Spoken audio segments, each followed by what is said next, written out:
First of all, thank you all for coming this afternoon. Our topic today, which is on your sheet at the table, is Overmanaged Democracy in Russia and the ruling tandem in the economic crisis. But what I wanted to say as background is that my two colleagues here who will be talking to us have been engaged for some time, along with other members of the Carnegie family, in an effort to look at what has been emerging in the Russian Federation as what I guess we could call the governing system. Everyone has been trying to put labels on it, and in some cases those get in the way, I think, of understanding. In other times they are highly emotional, and in other cases they're treated with sort of derision, as always being in some sense criticized as oversimplifying, or it's not really what it's meant, and so forth. And what has struck me about the work that Henry Hale and Nikolai Petrov have been doing, and the colleagues who worked with them in this, is that they have been making an effort to put some substance under a label and to try to help us understand what has been emerging in the Russian case as one system collapsed and another spent a great deal of time tearing up the old and trying to lay foundations for the new, and what kinds of approaches have been used, and where has this system come at this point. And so I'm going to let them speak for themselves about this, but I've read at least a shorter paper on the topic, and I find it a very interesting effort, and I commend their work to you. Henry Hale is an associate professor of political science and international affairs at George Washington. He has worked on democratization, federalism, ethnic politics, and regional integration. And he's worked in great part on the former Soviet space. He has recently, I guess, came back in January this year after a year or a year plus doing research in Moscow, and we were very pleased to have him part-time at the Carnegie Center in Moscow. Nikolai Petrov is one of our Moscow senior associates. He has a long record of research and writing on the development of Russia's regions, the relations between the regional governments and the center, and the development of the system of governance throughout and at different levels of the Russian Federation over the last 15, 20 years. So I'm going to let Henry Hale lead off. I think he will have some words to say about what this study's about and where it's been going, and then Nikolai will be talking to you about some concrete examples that he and his colleagues believe will demonstrate the approaches and the sort of some of the conclusions that they've reached. So, Henry, I turn the floor over to you. Okay, thank you, Ambassador, for the kind words and the opportunity to present this work in progress to you all. This is a work in progress, and it's one that's been ongoing for some time now, and I would also mention specifically with Maria Lippmann, and also Mike McFall played a substantial role in the earlier stages of this until he went into the administration, but it's possible he'll show up today as well, and so we hope to engage him further on this as his time allows. There are a lot of questions here, and I think we ultimately envision some sort of book project, but right now what we have is a shorter working paper that we've been developing with some of the core ideas. And the question that I'll start out with in talking about it is the general question of how has Russia's political system, as it's emerged under Putin, impacted the quality of state performance, or of governance, if you will, within Russia. And we talk about this system in terms of the concept of overmanaged democracy, which admittedly, yes, is another term to kind of toss out there. But I think this term nicely captures certain key features of the system that have important effects for how Russia is governed. So these key features would include, I would highlight at least three. First of all, a strong degree of centralization of power in the executive branch.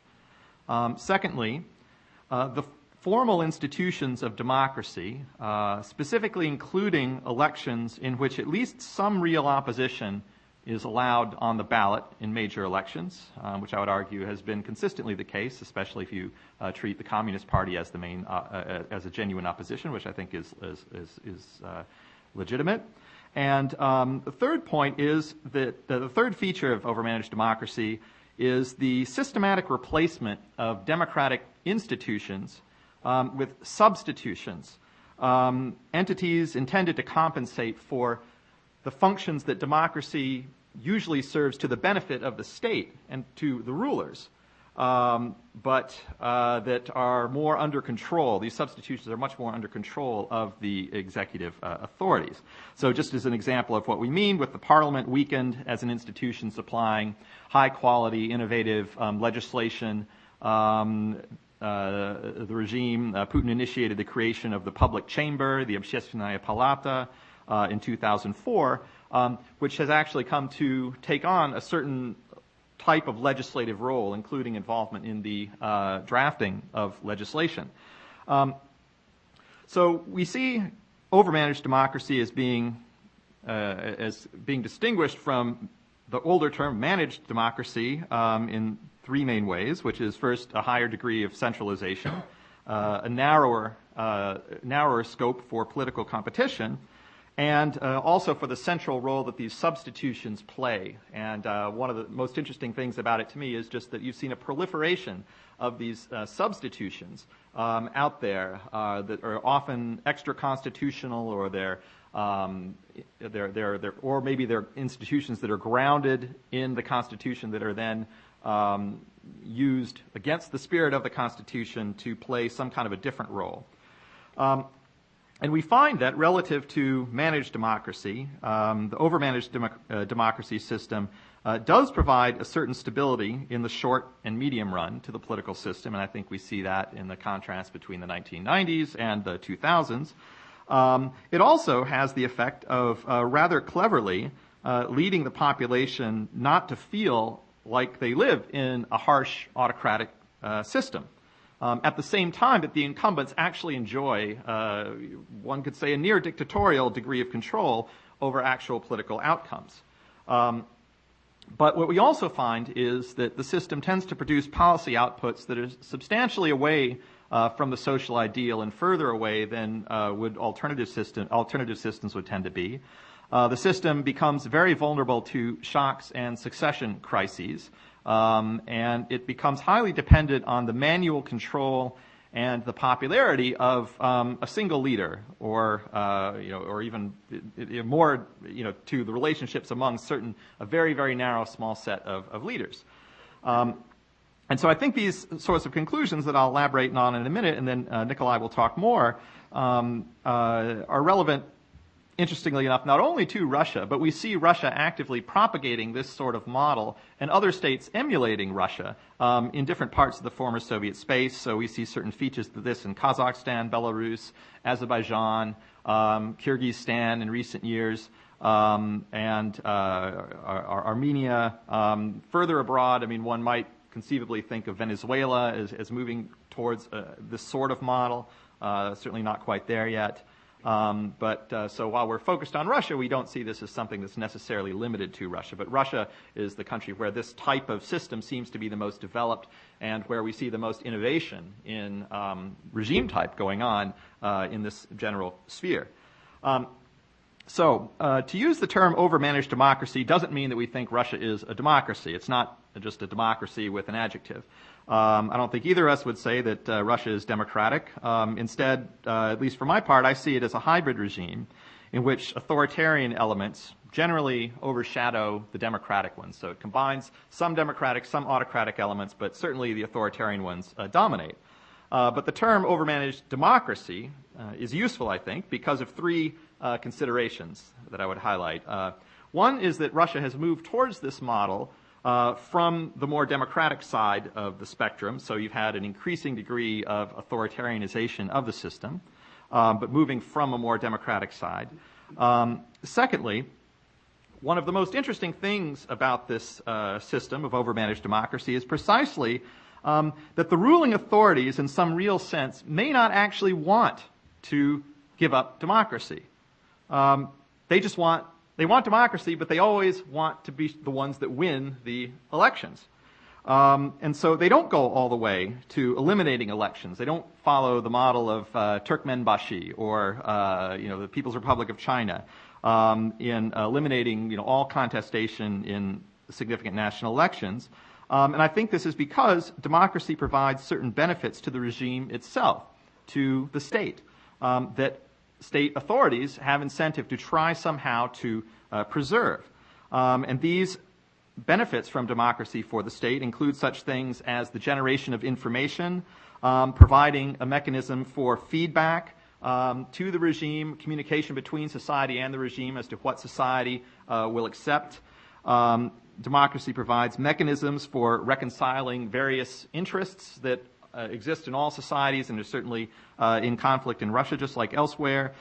Certain kind of flexibility in finding ways to resolve these conflicts and so on.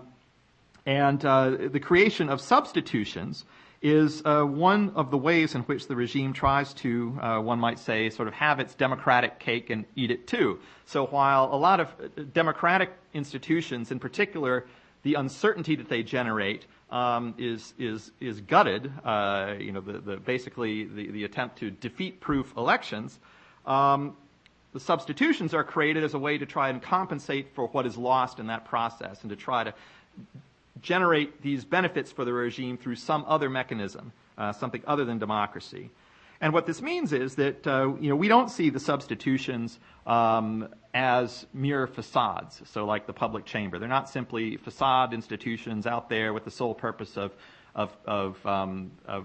deceiving people into thinking that Russia is more democratic than it actually is. In fact, they serve real purposes for the regime as well as for, one could argue, the public to some degree. And we'll talk about how well this works. And the third reason that we, well, I guess just in terms of, I guess where did I have that? Oops, sorry. Yeah. So the third reason that we use the term overmanaged democracy is because Russia doesn't follow Turkmenistan or the People's Republic of China in scrapping contested elections altogether. This does force the regime to pay at least some attention to public opinion, more than would otherwise be the case. And I think this is because if public opinion runs against the incumbents, among other things, elites within the system start to gain incentive to use the democratic elements against the incumbent authorities. And so the very fact that these formal democratic institutions exist actually empowers the public in an indirect way, giving some real life, at least potentially, to the gutted institutions. And what this means is, in effect, that with control so centralized, the popularity of the leader becomes absolutely crucial. And this is one reason why the Kremlin pays such great attention to public opinion and the ratings of Putin and what have you. Anyway, so I think I'll elaborate on what this means in a minute. So we focus in this initial paper on three different areas in which overmanaged democracy, the system, impacts how the state functions. And so the first element of governance, if you will, that we focus on is the impact of the system on accountability. And so most obviously, the incumbents try to escape the limits that would be imposed on them were elections actually to be free and fair. So they don't want to be held perfectly accountable to the public. They want to sort of escape that control to give themselves maximal autonomy. But at the same time, they want to preserve elections and include some real opposition because they're not willing to kind of take this final step and move away fully from the formal elements of democracy. And I think the reason is that elections do serve many positive functions for state rulers. I've alluded to some of them already, but in the paper we elaborate more. We talk about the legitimacy that contested elections provide the ruling leadership, the feedback mechanism between society and the state. Elections help identify problems that may be looming out there in society, gives incentives for people to compete in trying to identify these problems. Results of elections can help diagnose policies by determining how successful they've been, at least in the eyes of the public. Elections can serve to groom and select promising new leaders for the regime, helping produce a higher quality of elites that, again, helps the state be more effective. They channel social tensions in a constructive direction rather than having them go out into the street when they oppose the regime. And again, they serve as a mechanism to resolve differences of opinion and interest in society, among other things. And so what the regime has tried to do in how the system has been elaborated is to essentially defeat-proof the elections. And so here, the methods are generally well known. Manipulation of election law, among other things here, we've seen rising electoral thresholds, over the course of the Putin era, the elimination of district-based elections, the passage of election laws that are very specific on violations but vague on when punishment should be meted out and how it should be meted out. There is the corrupting of the election process itself, including the negative selection of candidates, basically, not so much determining who picking the people that should run as identifying certain people that should not run and barring them, such as Kasyanov and Kasparov, among others. And in general, trying to tilt the playing field towards the incumbents through, for example, laws that provide financing for parties depending on how well they perform in elections. So you perform better, you get more funding. If you perform worse, you find it harder to get funding in a variety of ways. And so this kind of sifts out the field to the advantage of the incumbents. And also another key method is the creation of substitutions for real political parties, which are these virtual parties, parties that are essentially created by the regime to represent, at least on paper, certain alternative ideologies to the dominant party. So, for example, A Just Russia, Spravedlivaya Rossiya is the classic example, which is nominally socialist, but and nominally a socialist alternative to the United Russia Party, but in fact is led by Sergei Mironov, the Speaker of the Federation Council, who's a longtime close Putin associate. But the problem is that the competition is the key source of these elections' benefits to the regime, but it's precisely this element of competition and uncertainty that's undermined by these various methods of trying to control and defeat-proof the elections. I think the difficulty is then that that if you do allow some contestation, it always brings with it some risk of lack of control, loss of control, or even regime breakdown.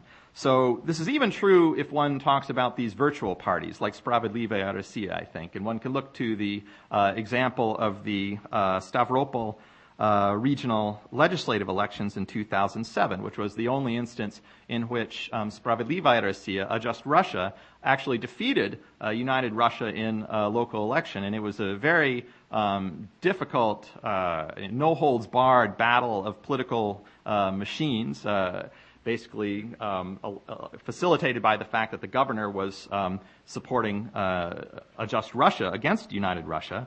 But once this happened, quickly the regime realized, okay, this spun out of control, and so through a variety of maneuverings, managed to shift, get key legislators to switch to or basically get the legislature to fall back under the control of United Russia after the election had happened. Various figures in this were prosecuted. So this is an indication, I think, that this can pose some challenges to the regime in terms of stability and control. And I think there are also difficult effects in the sense that when an election is falsified, simply, when it does run clearly against public opinion, this falsification and this election can then become a focal point for people rallying against an incumbent system, a system that they may feel is corrupt. And so these elections basically provide a particular moment and a particular outcome when everybody knows that that's what everyone else is focused on. And so if you go into the streets at that particular time, you have some notion that there is safety in numbers in doing so. So I think that's one reason why we see a lot of post-election protests, in places more recently like Iran, but the colored revolution countries and so on. And I think this, for other reasons we can talk about later, is that this logic is particularly powerful when combined with succession crises. And what all this does is then it puts a premium on manipulating public opinion, because the key way to avoid these problems is to have a leader that people actually support. And so, right now we see a high degree of support for Putin in particular, at least, also Medvedev to some degree, probably reflecting Putin's own popularity more than not. So how does one manipulate public opinion? And this leads us to a second realm that we consider, which is the impact of overmanaged democracy on a state's own access to information. Now, information is obviously a key to good governance. It enables a state to choose exactly what kind of policy to offer, to know what society is likely to accept, to understand, when reaction against it is going to be too fierce and too strong, and in general, to allow the state to maximally pursue its own goals. Democracy is one good generator of institutions, because the outcomes of free and fair elections are a good indicator of what the popular mood is. Free competition tends to sift out various ideas. Robust mass media, which are part of this, are also a critical institutional generator of information, not just in election time. And in general, it's the incentive that political competition provides to political and media entrepreneurs to try and best discern societal needs and interests and try to find effective ways to communicate and address them. But, of course, these are also the main sources of political unpredictability, in that rulers have incentive to squelch media and competition. And I think it's here that overmanaged democracy as a system, as it's involved in Russia, has actually been quite innovative. So, on one hand, there are the methods that we're all familiar with, right? You have the, polls show that 90% of people get their, rely primarily on television to get their political information. Okay, so there's very strict control over news broadcasts in on the three major nationwide networks: the First Channel, the Russia Channel, and NTV. Everything is pre-recorded on these newscasts. It's edited. It's not broadcast live. The managers of these networks have regular Friday meetings coordinating with the presidential administration their coverage and how they're going to cover things, and follow-up meetings after that. And this model has increasingly been expanded to regional media as well. But what's very important is that truly independent media are not entirely snuffed out in Russia. As anyone who's been there and watches a wide range of television, or sees, or picks up the local journals, and can tell you. Certainly there are a large number of newspapers that provide good coverage: Vedomosti, Kommersant, Novaya Gazeta, magazines like The New Times.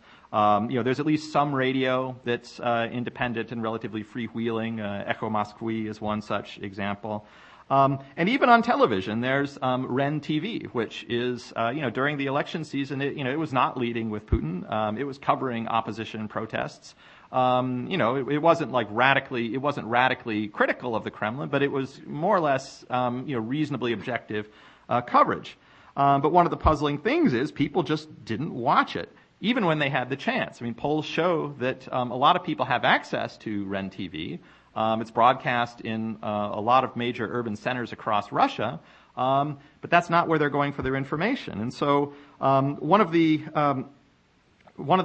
mechanisms by which the Kremlin is able to achieve this is through a very interesting manipulation of television markets and advertising. Because if you follow advertising and basically media markets here and how viewership patterns, right? There's a lot of competition to get people to one channel through some kind of big, heavy-hitting lineup of programming. Because once you're on that channel for entertainment, you're likely going to stay on that channel for other kinds of programming. And so what has happened essentially is that the three main networks have gotten they're now producing a tremendous array of very, very high-quality entertainment programming. And it's this that's bringing in the advertising dollars that goes to these main channels. This is all facilitated by the Kremlin.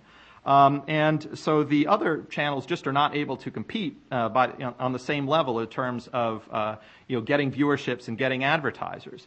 What often happens then is people watch these other channels they watch the three main channels for a lot of entertainment programming, and then stay on these channels for the news, and wind up then absorbing that information. So again, there are other mechanisms involved, but this is an important one, I think, and helps explain why that even though people have more independent sources of television, they're not always watching it.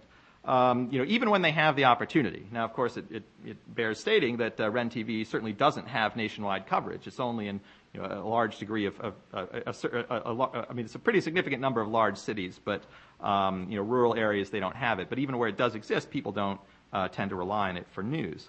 So there are a variety of substitutions then that are also designed to remedy this lack of information. Public reception offices have been opened up across the country by the presidential administration, United Russia, the Accounts Chamber, all taking in comments through meetings with citizens. Letters are written to all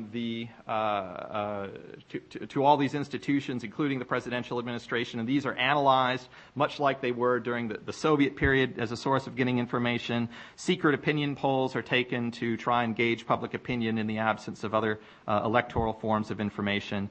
And some competition has been allowed within these institutions, including United Russia, as a way of trying to kind of foment information. But again, it's always a tricky balance, and often it hasn't had the desired effect. So I don't want to go on. There are other parts of this that I could talk about, but I'll maybe let Nikolai pick up that slack and just say that kind of overall what we find is that we get a system that hasn't been willing to give up a lot of the formal trappings of democracy. And so they've kept them and tried to invent lots of other ways to try and compensate for what they've lost as a result of gutting a lot of these democratic institutions. It's produced a regime that's very highly dependent on the manual control of the very central leadership at the top, that doesn't have good, reliable sources of information about policy making and about how the public is likely to receive the various policy initiatives that it undertakes. A system in which real popular discontent, to the extent that it exists, the main channel that it has now to exercise itself, it tends to be in things like either on the streets or or elite infighting, which could potentially break out into the open and spin out of control. So not institutionalized. The current stability of the system that we see tends to hinge highly on leadership popularity and the actual capacity, the talent of the leadership in actually exercising this manual control of the system in a competent way. And it becomes very vulnerable to succession crises, which again, they become more acute to the extent that leaders are unpopular or incompetent. And so far, the Kremlin has managed to do this. But I think one of our conclusions is that the system looks stable on the surface, but it's actually fairly fragile. And Nikolai will take it from here and maybe fill in some of the gaps that I've left and talk about how things have developed over the last couple of years in the system. Okay, thank you, Henry.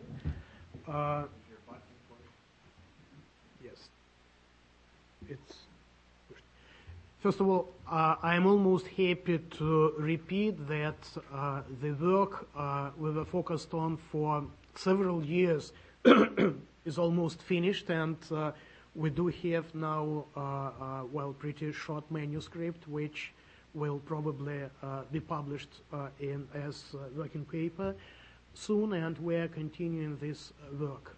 The second very important point is connected with the fact that the guy whose portrait we were drawing was keeping quiet, which, and I'd like to thank him. I'd like to thank Overmanaged Democracy that in spite of the fact that it took a pretty long while for us to finish its description, it's still there.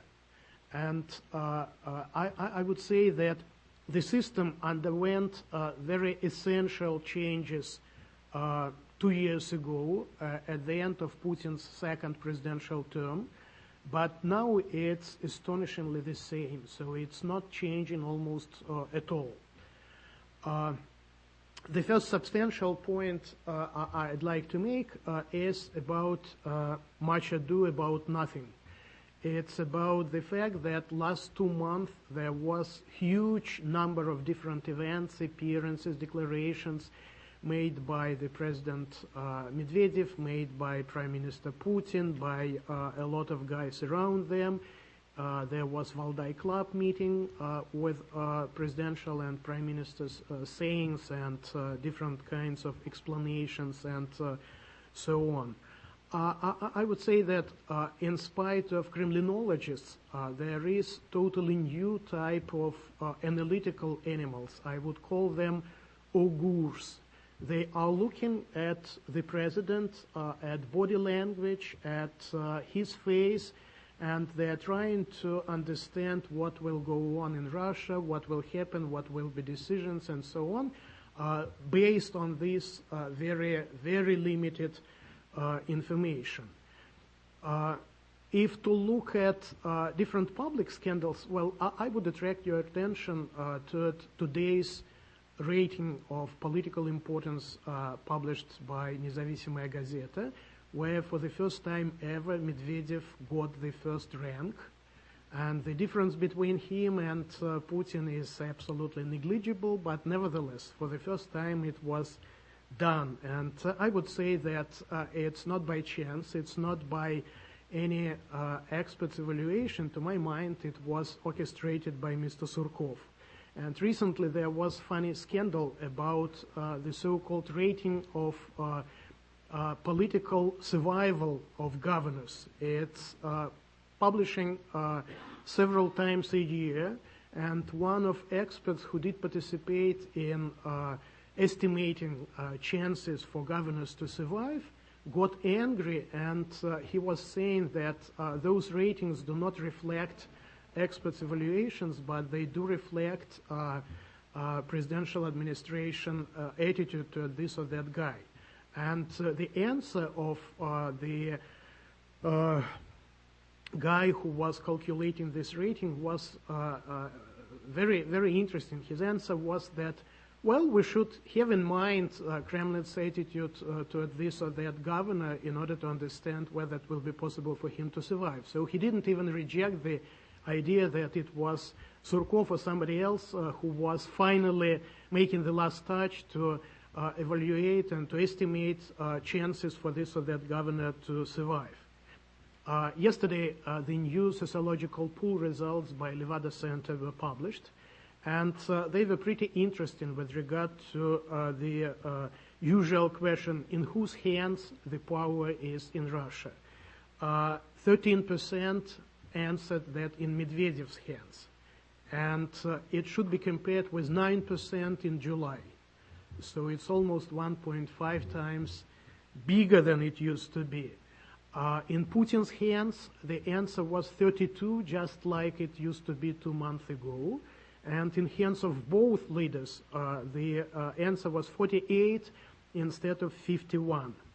And I would say that this is perhaps the major result why all this huge campaign was inspired by the Kremlin. And if a year ago there was a hot war, which ended in growing Medvedev's popularity and in growing idea that Medvedev is master in the house, this time it was much more vegetarian.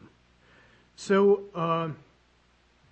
although it's possible to summarize by the verse of Alexander Pope, which sounds, by the way, almost the same in Russian and in English. It's words are like leaves, and where they most abound, much root of sense beneath is rarely found. In Russian it's слова листве подобны, и где она густа, там вряд ли плод таится под сенью листа. So, but nevertheless, I would say that it wasn't only masterminded campaign organized by the Kremlin, but all this noise, all this ado reflects the fact that political and business elites are getting nervous, are more and more dissatisfied by the fact that, well, they do understand that something should be changed, that the system should, well, react onto those challenges which it's faced by now, but they do understand that nothing can be done by themselves. And this is very good illustration to the essence of overmanaged democracy. There are no political actors except for the one person who is making decisions, and all other persons can only attract his attention to this or that question. So they cannot act by themselves, they cannot act as MPs, they cannot act as governors or as anybody else. They can just attract attention of Putin to this or that thing, to this or that, well, event, and so on. My second point is that the crisis all of a sudden led to a conservation of the system. A year ago, I was sure that the system will not survive this year, and my point was that there would be either fast political evolution if the system is capable, would be capable to, well, modernize itself, or it would be a kind of a revolution and the system will be replaced by something else. It's still in place, and it's absolutely the same as it used to be, and I do have two explanations why this has happened. The first one is connected with population, which keeps calm, and there was huge price paid for this, and if to cite augurs, I would mention the fact, well noticed by Valdai Club members, that Putin several times repeated, well, his thought about pensioners. So the Kremlin, after 2005 social unrest, pays huge attention to pensioners as probable layer where social unrest can appear, and that's why, in spite of facing huge economic, financial troubles, it's going forward with increasing pensions and with spending much more than it used to spend in past in order to keep them quiet, in order to buy them, in order to buy and to postpone the crisis. And this is very important.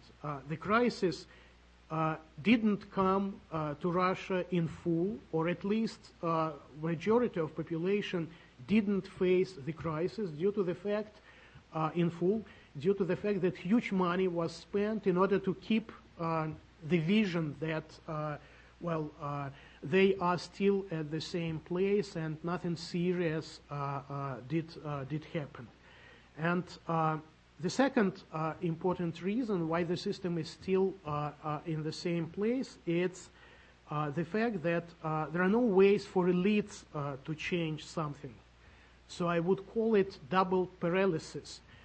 It's caused by the fact that at the very top, Putin, well, isn't eager to change a lot in political sphere. He's much more focused on economic sphere. And nobody else, there are no mechanisms how political elite can inspire essential changes of the system without a major actor giving them permission to do this. So what's new about this system? And I did start with saying that 2 years ago it underwent very serious changes. I would name, I would mention 5 major things. The first one is a shift toward autopilot. It's about adopting the whole set of different strategies: economic strategy, foreign policy concept, domestic politics strategy. All of them were worked out by the end of Putin's second presidential term, and I would say that none of them has been revised during these 2 troubled years, which to my mind shows that the system is absolutely incapable to adjust and to modernize. The second important change was connected with creation of parallel structures of management and of property being represented by state corporations, which appeared and which are controlled by Putin's cronies. So it's not the institutional way, and state corporations are something absolutely non-transparent, unclear. They should not report before the government or before the parliament. They are subordinated to the prime minister personally. Now there is, attempt to check what's going on with state corporations led by both Putin and Medvedev, but the feeling of experts is that will not end by the revision of the very approach. It will end perhaps with gathering certain kind of compromising materials against some of key persons. The third and very important feature is Siloviki castration. And this is extremely important since all these replacements which did take place 2 or a year and a half ago, it's no more possible to speak about Siloviki who are in power, because former guys who used to be very important political players like Nikolai Patrushev, like Viktor Cherkesov, like Viktor Ivanov, they were replaced by pretty new guys, by technocrats, by unknown persons, by those persons who do not have any real political influence. And all of them, all of these old Siloviki, were sent somewhere.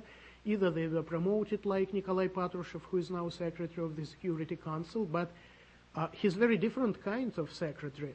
There was only one case in Russia's history when the Secretary of Security Council played very important role, and the name of this guy was Vladimir Putin, and it was due to the fact that being the secretary, he at the same time kept his job as FSB director. So he combined his huge formal importance, the possibility to coordinate different agencies, with huge real resources. No other secretary before Putin or after Putin enjoyed this position.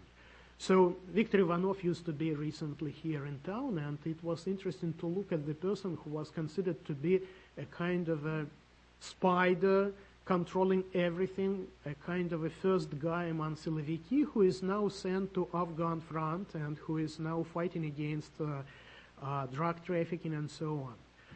So the fourth feature is political reshuffling at the top, which led Putin to rule from different office. This is not easy, by the way, even in Russia, to take all these suitcases, black suitcases and suitcases of different color with you when leaving from the presidential office. It was done by Putin, partly due to the fact that he left everybody in presidential staff to act with the new president, and second, due to the fact that certain changes were undertaken. And the last and the least in this case thing was casting for the new president and putting Medvedev into the office. So my fourth point is connected with those changes which took place after Medvedev was put into the office. And there are several changes, although not very important. First of all, there is the whole bunch of presidential councils and presidential commissions led by the president, and all these bodies were reformed somehow, and several new commissions appeared. There are 13 councils and 8 commissions now in Russia, and this is exactly the kind of substitutions we were, Henry was speaking about. So 4 new bodies appeared under Medvedev, 2 reflecting his personality, his taste. The one on information society, it was established last November. The one on disabled, and this is more about PR and, it's the sphere where Medvedev is pretty active. It was established last December. And 2 new ones which appeared this May. One is the Commission to counteract against attempts to falsify history that undermine the interests of Russia. The very name is pretty interesting. So we are not against falsifications, but we are against those that undermine the interests of Russia. It did appear this May, and it's pretty active, and there was already publication made by them. And the new Medvedev's brainchild, it's Commission on Modernizing Economy. So it's only 4 months old, but it's gathering on monthly basis.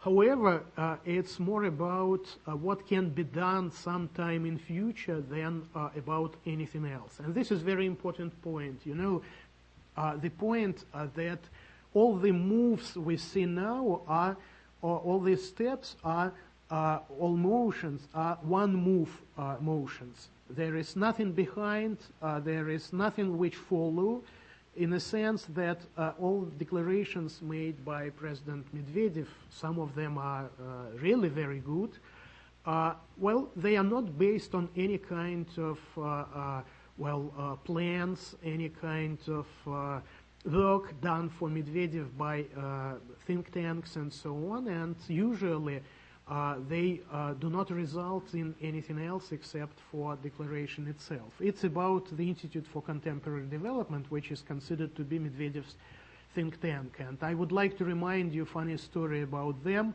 Their first meeting with Medvedev, when Medvedev used to become the president, was appointed for August 11 last year. And it was exactly the time when Caucasian War took place. So they were asking in presidential administration whether the meeting would take place or would be postponed. They were answered that it would take place in time. They gathered in the Kremlin, and finally they got informed that Medvedev was too busy to meet them, but they were told, keep going on, keep working, and sometime in future your results would be very important for the country. And this is exactly what can be said about all these kind of plans, reforms, and so on. The second important issue connected with changes is electoral practices, and Henry already mentioned it.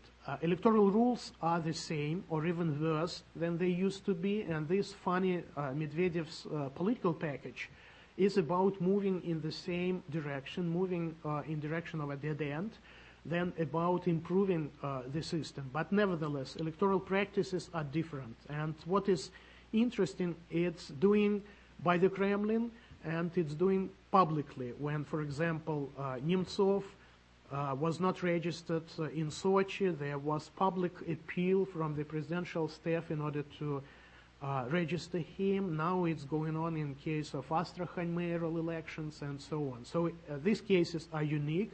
They show a very new attitude of the Kremlin toward elections, but it's manual management and nothing else. So another thing which should be mentioned is growing political competition, not between Единая Россия and other parties, but within Единая Россия. So there are discussion clubs, there are primaries now in Единая Россия, and it works much better.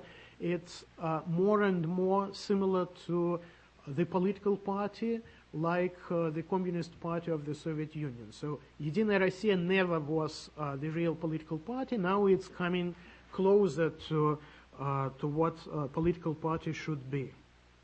My fifth point is connected with, and these changes are perhaps most important ones. So they show that it's not like, say, any essential reshaping of the system. It's more like, smaller scale readjustment and nothing more.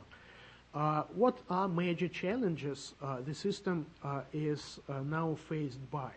So in economy, it's pretty understandable. It's steady degradation, which is already going on, and Sayana-Shushenskaya case is perhaps good illustration to this. It's one of the most modern hydroelectric power stations.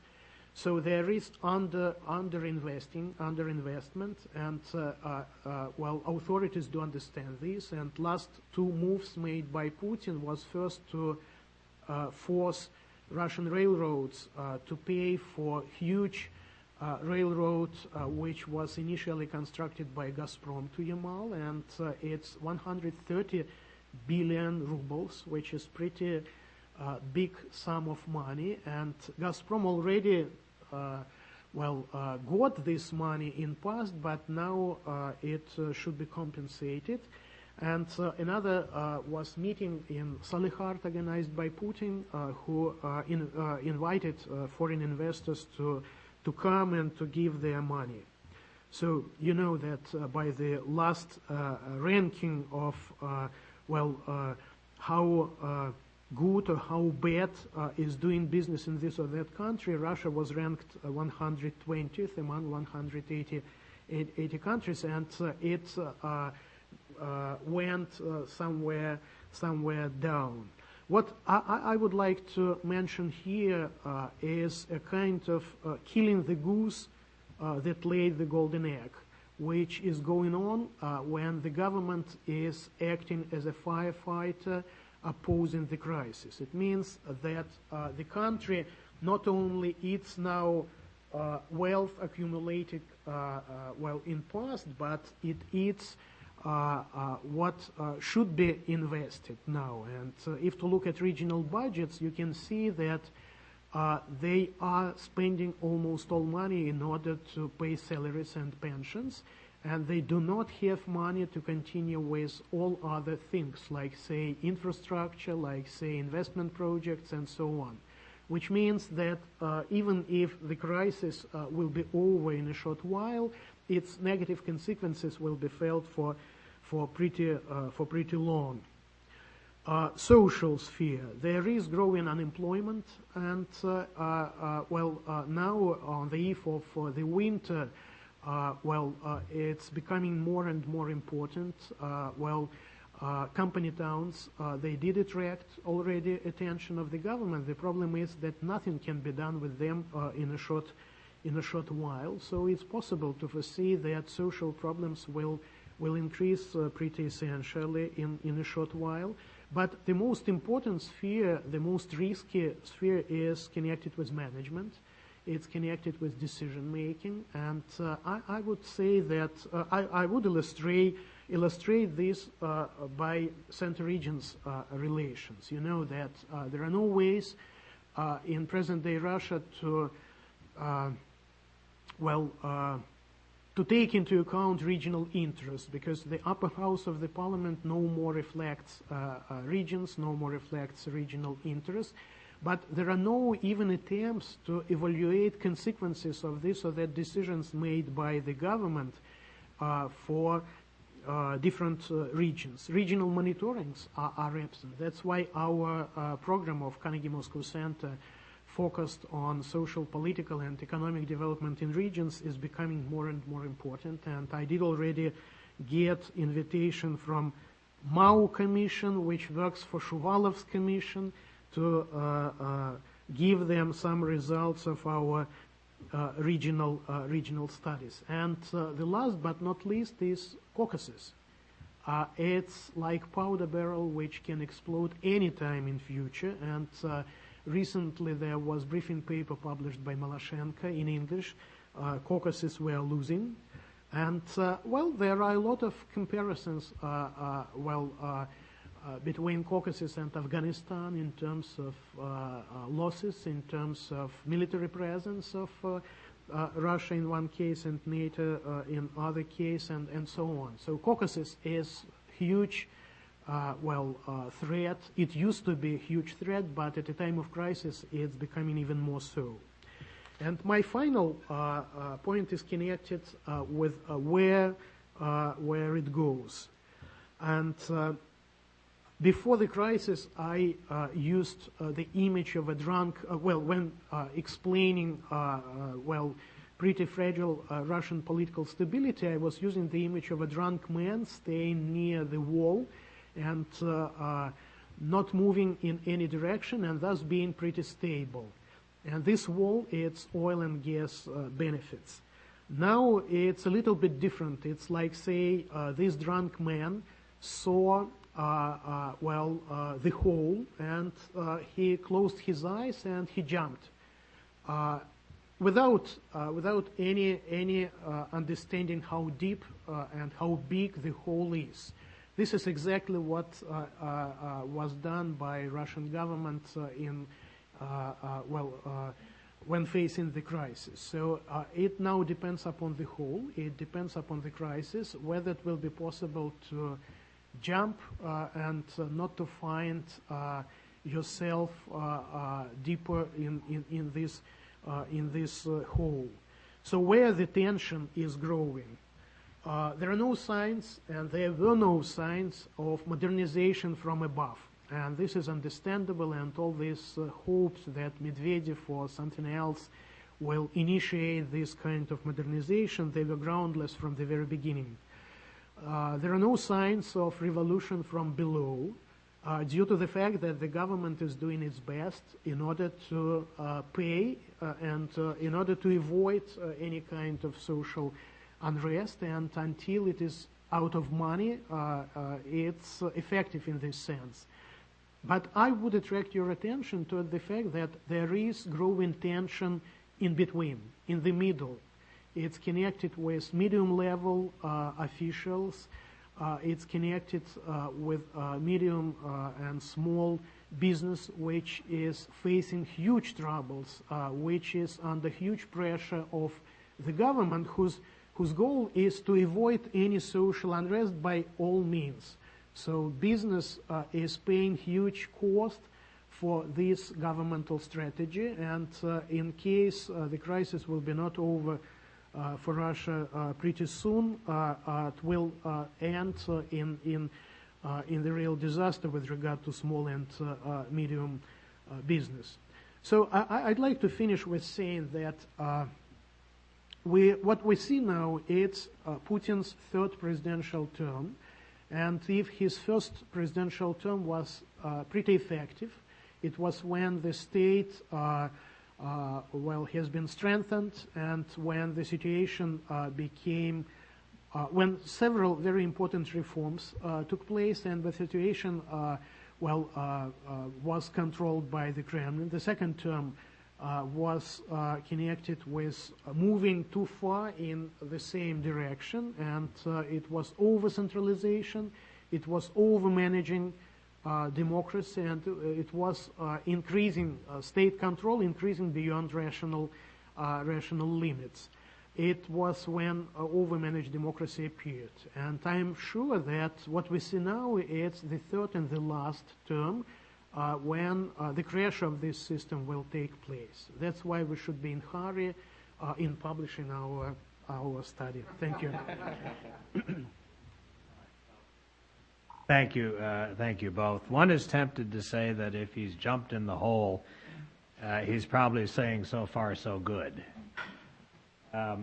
But I'd like to open it up to the floor, comments or questions or whatever you'd like to say. Let me start here with the corner. I can't see who it is.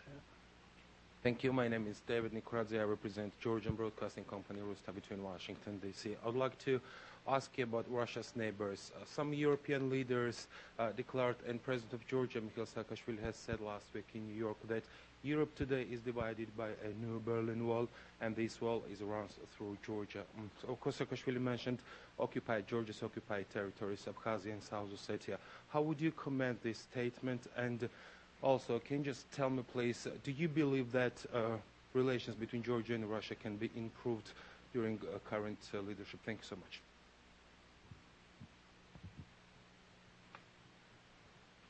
Well, I cannot say that I'm great specialist in Russian-Georgian relations. I do like Georgia, and I hope that sooner or later relations between Russia and Georgia will be normalized. But what I did say at the beginning, it was that there were several strategies which were constructed by Putin by the end of his second term, and which constituted a kind of very narrow corridor for the system and for successor. And one of them was foreign strategy, which was manifested last year in Georgian war. And I'm sure that it will be, the whole foreign policy strategy will be not revised before the Kremlin will come out of money and will understand that its tactics with regard to crisis isn't effective and doesn't work. So if there are no signs of revising domestic politics and almost no signs of revising economic strategy in general, then foreign strategy will come the last, and until Russia will not come out of money, it will not realize that the strategy formulated last year was totally wrong. And I do agree with you that, look at Russia's relations with almost all neighbors. There are no good friends, and it can be easily seen in case of recognition of so-called independence of South Ossetia and Abkhazia, which means that even those countries which are totally dependent from Russia, which are located on borders of Russia, they are not eager to follow all orders coming from Moscow. And I would say that what we see now is crisis of foreign policy in terms of, first of all, neighbors of Russia. And I'm sure that it will be somehow fixed, but I'm afraid that it will be fixed not by this system of overmanaged democracy, but by the one which will come when this system will crash.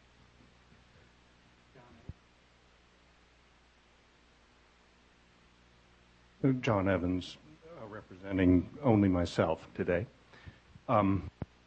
Aren't you, first of all, and all of us probably as a group, guilty of too much negativism in looking at what you call the regime? I remember when Vladimir Putin was first named prime minister, those of us who were then in the intelligence community were saying, most of us, that he was a transitional figure. Of course, there had been several transitional prime ministers at that point, and that he didn't amount to much. Nobody knew who he was, and so on. But this is a Russian leader who has consistently had the highest approval ratings of any Russian ruler in history. When you're now predicting that the regime is going to collapse. What it has actually done is transformed itself through the appointment of Medvedev, who, after all, is a colleague of Putin's, a former underling of Putin's. It's transformed itself into whatever we want to call it, the Tandem rule, and we're implicitly denigrating this regime by saying it's overmanaged, as if there's some other standard, which is our standard, to which they're not reaching. We also look back at the Yeltsin years as this heyday of democracy, and Russians don't. Russians see it as a time when pensions weren't paid and wages were behind, and there was disarray, and the president was drunk. So I think as a collective, shall we say, those of us who think about Russia here in Washington have been systematically unappreciative of what President Putin and now Prime Minister Putin has managed to do in Russia. I think it's a pretty impressive thing. When you talk about the economic problem that we've all had, Alexei Kudrin's approach to this has been not bad. They saved money We're paying off international debts ahead of time, setting up a rainy day fund, and from what I see in the last couple of days, they're predicting, as people here are predicting, that this recession is ending. Although there is a looming deficit in Russia now again, after years of surplus, they're now reasserting the commitment to a liberal economy, saying that the private sector has to come back in and do things that need to be done. So let me just accuse you of nattering negativism and ask for your response.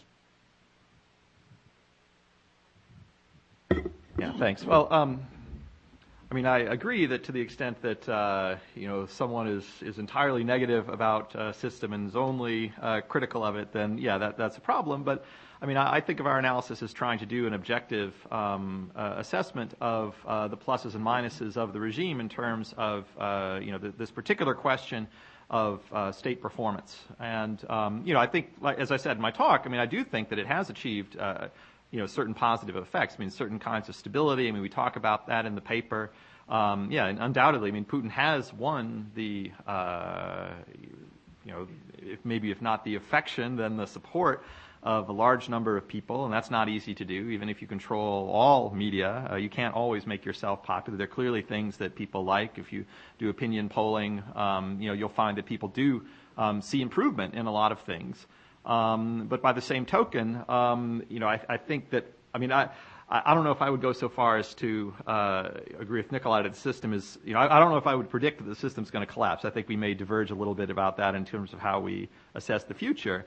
But I think the system that they've created, that he's created, has basically been one that's very dependent on him personally, because it requires someone who is able to command a high degree of personal popularity in order to facilitate this kind of success, and it doesn't allow for much deviation from that. I mean, so if you start to see problems arise that it's not able to cope with, if you start to see economic problems, it's actually a lot more fragile than I think it would appear on the surface. And that isn't to take away from the benefits that people do see from the regime, from the system. But by the same token, I think that there are certainly a lot of problems that it's created, and just I mean, if you look in detail at a lot of what's going on, I mean, there are a lot of problems that wouldn't have to occur that I think do occur because the system as it's been created lacks this feedback mechanism, and it's trying to compensate in all kinds of ways, but hasn't been able to do so thoroughly. So it's become they've created kind of an ossified system that's very much based on the kind of leader that Putin is, and it's not clear that once Putin leaves or if something happens to him, God forbid, that this system could continue to function in the way that it has. Well, yes. can I, if you Yeah, want, okay.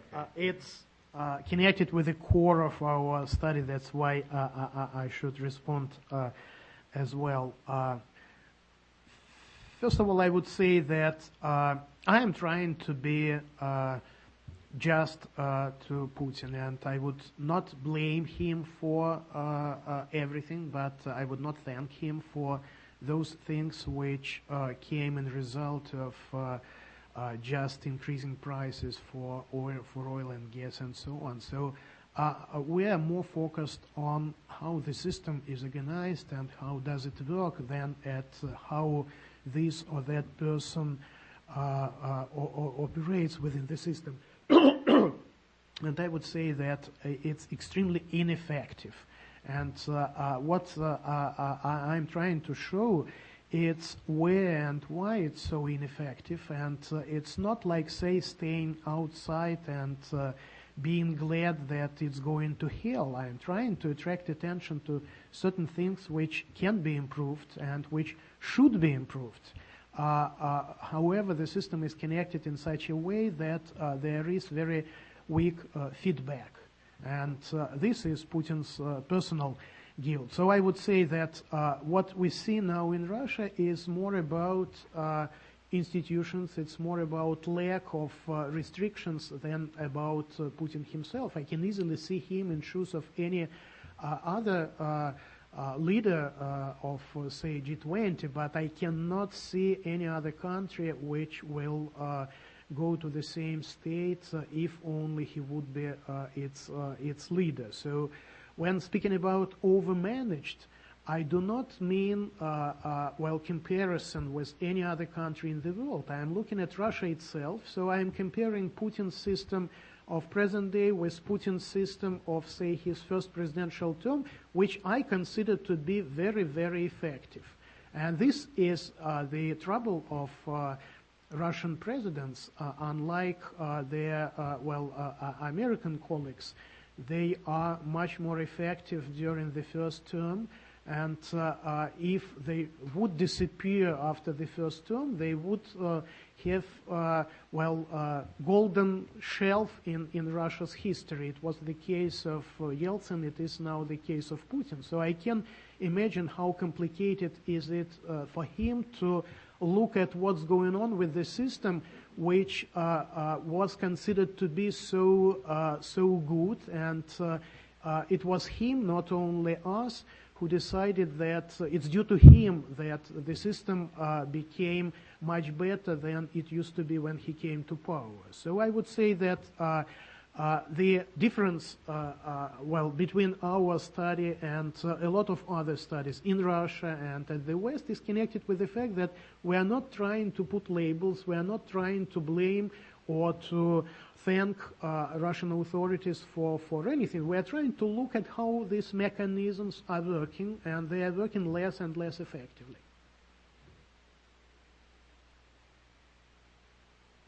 Hi, Jenny Ustinova from Eurasia Group. I would like to ask both of you to elaborate a little bit more on the function, I suppose you could call it, of President Medvedev in the system of overmanaged democracy. When he came in, he started his two big campaigns, which was anti-corruption and legal reform. He has publicly spoken out against the state corporations. And while Prime Minister Putin has been vocal also in the need to curb corruption and to have functioning court system, I guess you would consider these to be Medvedev's key platform things that he wants to, or at least says he wants to see change in Russia. And in the last 2 months, he's been very vocal about it. Clearly, that can't happen in the system that we have now in Russia because of the way the vertical of power just won't allow it, certain things to change. Now, is he just going to fade into the background after this first term, or even say he has 2 terms? Nothing changes, so he's just... Basically, what he's doing is pushing hot air out and trying to direct some sort of liberal elite belief that things could change? Or does he actually believe that he can genuinely change these things? And then if he does genuinely believe that reform is possible, what is going to happen when it doesn't happen? Thank you. To my mind, generally speaking, Medvedev's functions are functions of the head of PR department in the corporation led by Putin. And this is exactly what he's doing. He's extremely active. One cannot believe that incumbent president can be that active in meeting everybody, everywhere, every time. So he acts as a candidate to presidential office, not as president.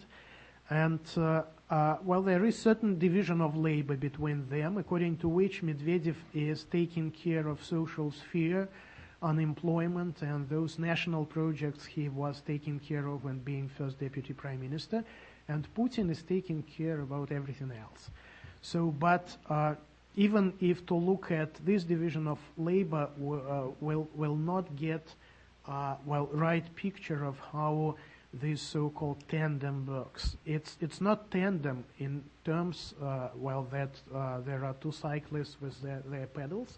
It's one and the same cyclist and another guy, sending his kisses in all directions, not only liberal directions, by the way, in all directions. You can choose whatever you want. So I would say, I would attract your attention to the fact that Medvedev is much better in description than in prescription. So he's coming with very sharp criticism of the system, and it's really good in some cases. But what he prescribes, and moreover, what he is doing is absolutely different. So there is no connection at all. And second, if to look at his last manifesto, Go Russia, to my mind, he's much more critical when it goes about Putin's sphere. And in this case, well, he is eager to offer different recipes, different ideas how to modernize economy and so on. But when and if it comes to his sphere, to say the political system, well, he's saying that everything is okay. So the country is going to hell, according to Medvedev and his economic description, but the political system is okay and nothing should be done, and he should appoint governors for another 100 years. And, well, this answer at Valdai Club is perhaps the best illustration of connection between Medvedev's words and Medvedev's deeds, if there are any. Yeah, I mean, I guess I'll just comment on that. I mean, I tend not to think of Medvedev as having sort of his own independent agenda. I mean, I think, I tend to take them at their word in the sense that they do see themselves as working in a team. And, in fact, I've seen, very little indication that, that there really are kind of different directions, because Medvedev talks a good game about democracy and freedom, but, in reality, a lot of the things that he's done or advocated, don't really seem to point in that direction, except more or less, cosmetically. And so, I think that, the move to do this, move to this Tandem democracy model, is interesting because I think it is risky, among other things, because, there's some reason they had to do it, because once you have somebody else in the position of the presidency, where at least formally there are levers, one has the opportunity to build up one's own power base. It starts to put a premium on that relationship remaining as it is, the fact that they need to remain on the same page, and I think they more or less are now, but, this is the kind of thing that over time could change, especially, and this is where it gets back to the idea that, the fact that you actually have some competition remaining in the system, some, freedom left and some possibility of contested elections, if things do go wrong, there is a mechanism by which this split could start to become more real. I don't think it really is, much of a difference now, but, at a minimum, what it's done is it has a lot of people guessing about it, right? Kind of underneath this kind of middle level of elites. And I think that in and of itself is significant because that creates uncertainty in the system. Which then brings me back to the question of why did Putin do this in the first place? Because he probably could have stayed on. And, I still don't have a good answer to that. I think it's either probably, possibly an exit strategy, which doesn't look very likely, like that was the case now, but I wouldn't rule that out even still. Or a reading of public opinion. I mean, you look at some polls from around that time, and, people didn't want the Constitution to be changed, even in Putin's favor. And around the time that this was happening in like May 2008, one of the polls that I was involved in conducting found that, most people actually wanted Medvedev to be the one that had more power after this, but they still wanted Putin eventually to return. So there is some, value that I think Russians put on not having a president for life, that I think, they may have recognized, or Putin may have recognized and calculated, because public support is so crucial to this system that it was worth taking that risk. So, in that sense, Medvedev's role is to kind of be a placeholder for Putin and kind of help the system look more democratic, and, then perhaps Putin will move back in at some point, but I don't know. Speculating on the future does get difficult. Wayne Mary, at the risk of seeming as non-negative as John Evans, it seems to me a couple of things have been mentioned here that I think sort of actually illustrate more good management. And I mean, one of them is is Kudrin, as strikes me as one of the best finance ministers in the world in the last couple of years. And Putin has supported him through thick and thin at a time when frequently he was under some pretty heavy political pressure and criticism. But as an illustration of where I think I would support John's view that of excessive negativity, Henry, you described the public chamber as a facade to deceive people and as a fraud. Actually, I said it was not that. I said that we don't see it as a facade. That in fact it does serve this feedback mechanism. It does help serve to compensate for the functions that a legislature normally serves that have been lost as far as producing quality legislation. So but that's not the terms upon which the public chamber was set up in the first place. It was not. No, the public chamber exists in a continental European tradition. It was based on a French model. It was to serve as a consultative and deliberative body only, not as a substitute for actions by the Duma. And I would put it to you, if you read some of the things they produced on education, on health, the role they played in ameliorating the law on NGOs, I'd say in a sense it's actually sort of over-fulfilled the plan. I mean, I think it's done better than I personally expected it would do. But it exists in a tradition which is definitely not Anglo-American, but which, if you look at the bodies that it has followed in post-Soviet Russia, of which there were a bunch, I can't even keep track. I mean, we always really remember the Civic Forum and, I forget all the names of these things.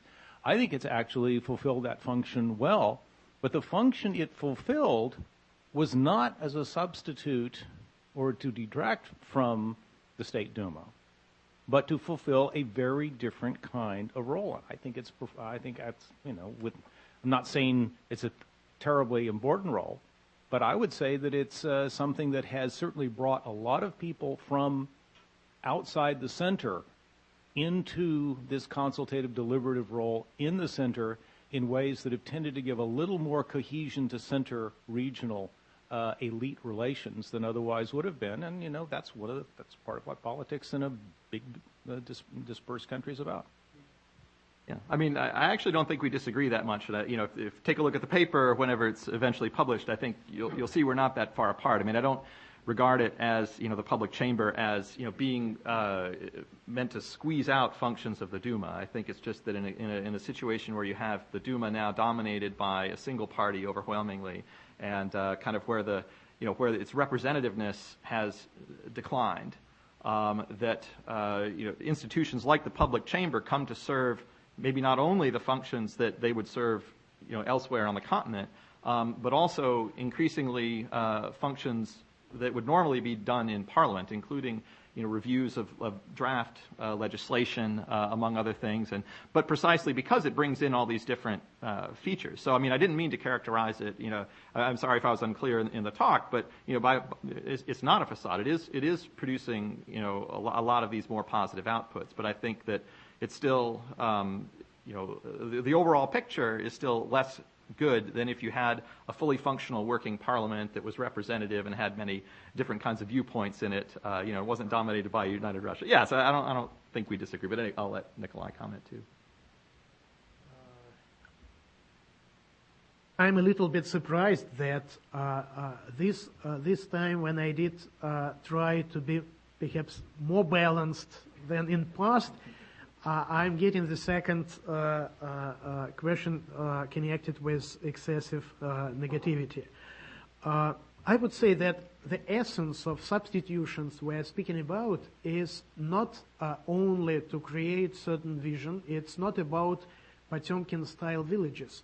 It's about the need for the system to compensate for weakened institutions. So if you don't have the parliament, and this is exactly what we have now and what we got by the end of Putin's second presidential term, but it's still needed somehow to reflect needs and expectations of different social layers. It's needed to let steam out, and it's needed to make very different things. That's why the public chamber is appearing, and it's exactly, by the way, what was told at a time when it was established, that the parliament is weak and it should be strengthened somehow by letting society and its representatives to do something outside the parliament. So that's why it's possible to look at public chamber as a certain replacement. What is important about substitutions, it's the fact that they do not have any constitutional power to do anything. They can give their advices. And this is about the State Council, for example. You can say that at the time of Yeltsin, there was a Council of Federation consisting of governors. At the time of Putin, and now at the time of Putin-Medvedev, there is State Council where the same governors are sitting. The difference is connected with the fact that the Council of Federation, like American Senate, well, in a way, like American Senate, has constitutional power to do something, to decide something. The State Council in Russia can only give advices to president, and it's up to him whether to listen to these advices or not.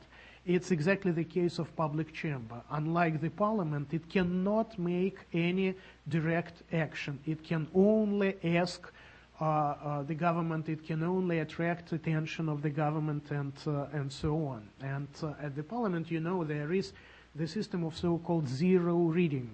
It's when the deal is concluded before the draft is officially sent to the parliament. And it works. It works. The problem is that when making the parliament that dependent from the government, you are getting not only positive results, but negative side effects. And now it's a time when you should pay for all these negative side effects. So I would not underestimate the positive role some of these substitutions are playing in the system, but I doubt that any stable system can use this kind of substitutions instead of institutions. And what we see now, it's even more dangerous experiment. You know, until Putin left from his office, there was only one important institution. It was that of presidency.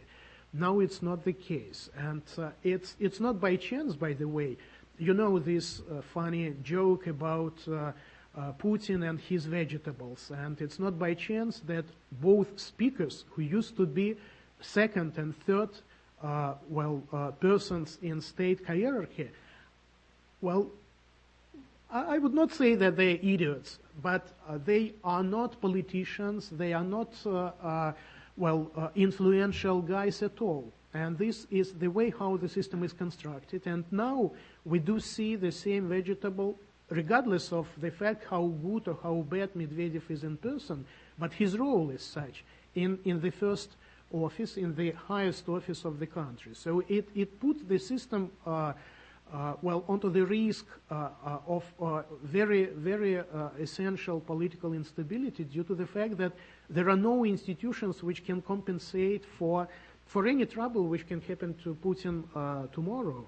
And speaking about Kudrin, the problem of the system is connected with the fact that regardless of how good are guys serving at this or that position, their general effort is very bad, is very ineffective. So I would say that perhaps if Kudrin would not manage to accumulate this huge sum of money, perhaps there will be more stimuli for the system to modernize and not to pay additional time like it's doing now. So the problem is not connected with persons, it's connected with the whole construction of the system. I tell you, we're about at the end of the time here, but I would like to put one thought on the table. I think it's probably fair to say that what I've heard here is that a system has in fact been developed over time, which is quite complex. It has a variety of features, and it has not done a bad job at actually maintaining stability and bringing the Russian polity from what was a very traumatic and chaotic period of the 1990s as the old system collapsed into something of a more stable and predictable system. The difficulty, it seems to me, that recovery has taken place. I mean, that more or less the challenges Putin set for himself at the beginning of his tenure, he's largely accomplished, which was to restore Russia internationally, get the political system into greater order, and get the economic circumstances back. Well, he's got it all back, But the question now is, how does he modernize the system? I mean, all we're hearing about and have heard about for the last couple of 3 years is the need to modernize, make Russia competitive, find the way in which it will suddenly become sort of a natural competitor to all of the other industrial, serious democratic powers, and so forth. And if you look at Medvedev's latest article, I mean, this sort of manifesto, that's what he's talking about. You know, he is saying, in essence, we haven't done that.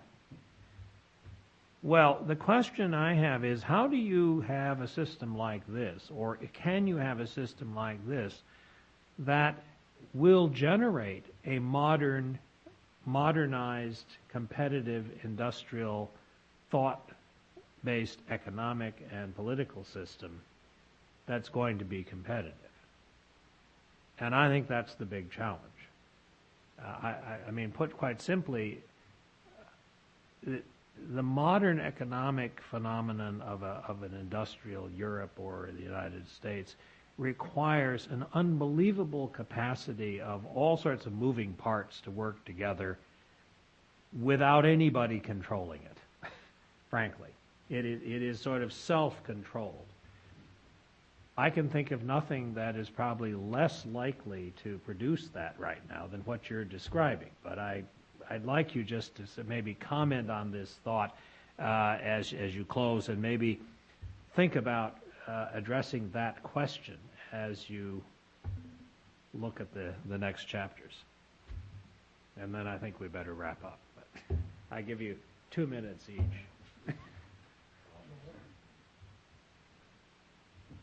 Yeah, thanks. Actually, that's a very good way of putting it, I think. The challenge is moving forward, I think, is a very difficult one, because systems not in crisis that seem to be moving along well, especially when they're moving, they're benefiting the people involved at the top, are very reluctant to change. And so if we look at, like, corruption, for example, which is one of the biggest problems endemic to it. I mean, Medvedev talks a lot about reducing corruption, but you see very few instances worldwide where you have leaders that actively took on anti-corruption campaigns, and actually carried them out to success. I mean, there are few cases where you can point to some success, but I think it's very, very difficult. So, one possibility is to hope for just the either the wisdom of Putin or whoever follows him to just have the will to push through these reforms. But I find that unlikely prospect, not something good to bet on, because I think ultimately it may take some kind of crisis to kind of force the leadership into pushing some of these kinds of reforms. And that could be the kind of crisis that that can be involved in a succession issue, where you start to get political competition breaking out in the system, and then political competition, I think, can be often the engine that kind of gives political actors an incentive to genuinely do something about corruption, because people really don't support corruption. And so I think that political competition, especially when it has to involve the masses, does play an important role there. My guess is that we're probably waiting until some kind of crisis occurs before we'll see real, systematic change in the system. I hope I'm wrong. I mean, maybe, economic growth in the longer term will probably produce this general sort of effect. But maybe I'll hear what Nikolai has to say now. Okay. If before the global economic crisis, Russia was in a pretty good position when selling its mineral resources and while trying to do different things on this basis. Now, at a time of crisis, it's even, or it can feel, or political elite can feel itself being even in better position. And perhaps this is the reason why I was asked about excessive negativity. The situation in other parts of the world is not that good, and Russian leaders can say that, well, we'll see by the end of the day whether Russia will come back to the position where it used to be before the crisis, or it will be even in better shape, not due to its successes, but due to failures of some other players. What I'd like to say is the fact that there is the whole bunch of crises Russia is faced by, and global economic crisis is playing a very negative role, not letting Russians and political elites to focus more attentively on Russian national crisis, economic crisis, and political crisis. So, this is exactly what can be said about the model of economic development. It became understandable by the end of Putin's second term that the recovery growth model is over and something should be done in order to find another model of economic development. And that time, the Stalin-like model of industrial modernization was chosen, and the idea was pretty clear. There are no countries in the world which can concentrate such a huge resources in order to solve certain problems, like, say, nanotechnologies or something like that, like Russia, and like it was done during Stalin's times with a nuclear project and with space development. The only problem is connected with the fact that post-industrial modernization can be done in the same way as industrial modernization was done, so it can't be done without developing many political, civil institutions, and so on. And this is exactly what is not understood. So the position of Russian political elites reminds more, Chinese position, in the sense that, we should develop our economy first, and then the time will come to think about political development, democratization, and so on. And the problem is pretty understandable. It was Gorbachev who started engine which pushed him out and which went out of his control. And the Kremlin is afraid of doing something similar. So it's risky, but I would say that the risk to undertake these very serious changes connected with developing institutions is much less, although perhaps not such a direct one, than the risk not to do anything. And when I am speaking about overmanagement, I do not mean any standards. I do mean, first of all, Ukrainian case, when President Kuchma tried to manage elections more than it was possible to do, and he got very, very opposite result. And this is exactly the problem Russia is faced by now. In case you are trying to intervene everywhere, you are trying to avoid elections and to appoint governors, you are trying to orchestrate the parliament and to avoid any kind of discussions and any kind of opposition to what the government is doing, you are trying to shut up regions, well, you are getting opposite results, and this is very dangerous. I'm afraid Ukraine is not the way to put it now. Okay, anyway. Thank you all very much. Thank you, Henry and Kolya. And Thank you. we'll look forward to the paper.